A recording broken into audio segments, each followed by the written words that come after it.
All right, welcome to the Explainer. Today we're diving into a new AI model from Hugging Face that's making some seriously big waves, even though it's got a tiny name, SmolLM3.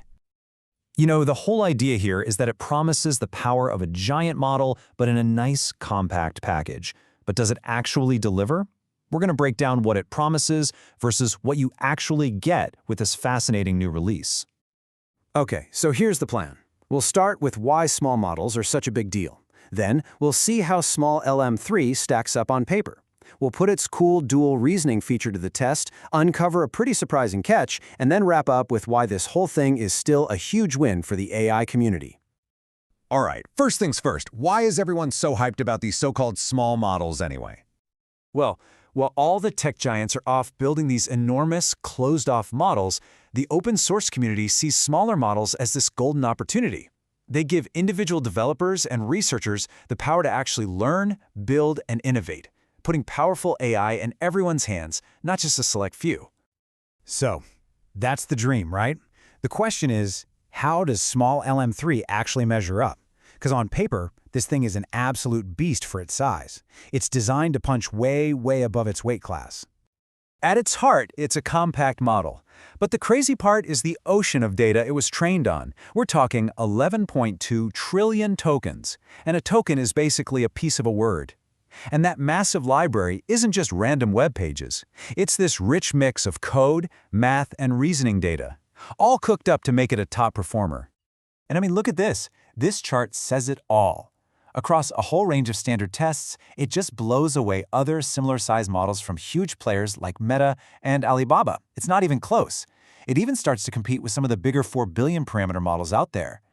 And it doesn't stop there. It's also packed with these advanced features you'd normally only see in a much, much bigger model. It's got these 2 different reasoning modes for flexibility, a huge memory for understanding long documents, and it can even use external tools, which is absolutely key if you want to build powerful AI agents. Okay, now that dual-mode reasoning thing, that's where things get really interesting. It's one thing to see it on a spec sheet, but let's see what happens when you actually put it into practice. So check this out. A researcher, Fahd Mirza, gave it this super simple, friendly prompt, smile for the camera. And the think mode didn't just give a simple answer. No, it spit out this incredibly detailed, step-by-step internal monologue showing its entire thought process, from figuring out the request to even considering the user's emotional state. So what this gives you is this incredible flexibility. You can use think mode and get this totally transparent breakdown of its reasoning, which is awesome for complex tasks where you need to know why it did what it did. Or you can flick it over to no think mode and get a super fast, direct answer, which is perfect for something like a chatbot where speed is everything. Okay, so this model is looking pretty amazing so far, right? Powerful, smart, flexible. But, and you knew there was a but, here comes the big reality check. What actually happens when you try to run this thing on your own computer?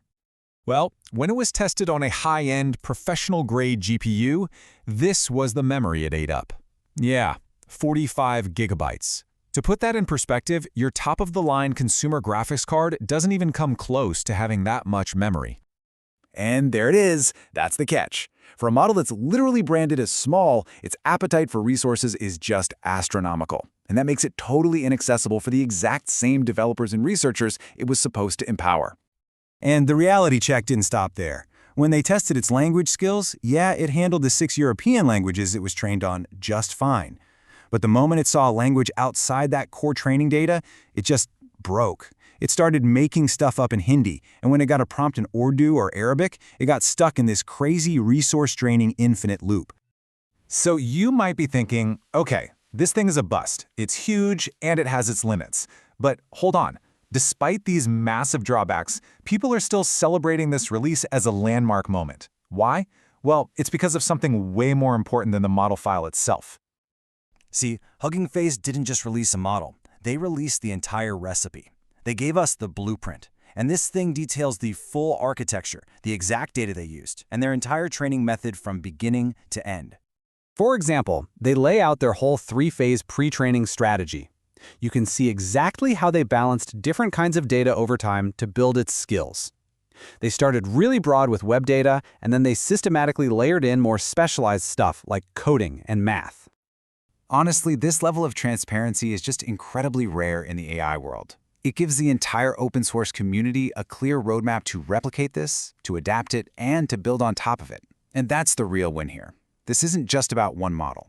It's about accelerating innovation for everybody. So in the end, SmolLM3 is this really fascinating story of contradictions. You've got a small model with a huge appetite and a flawed product that's still a massive win for open source AI. It kind of leaves us with this big question for the future. As these models keep getting smarter, are their creators getting any more honest about the real-world cost and the limitations of actually using them?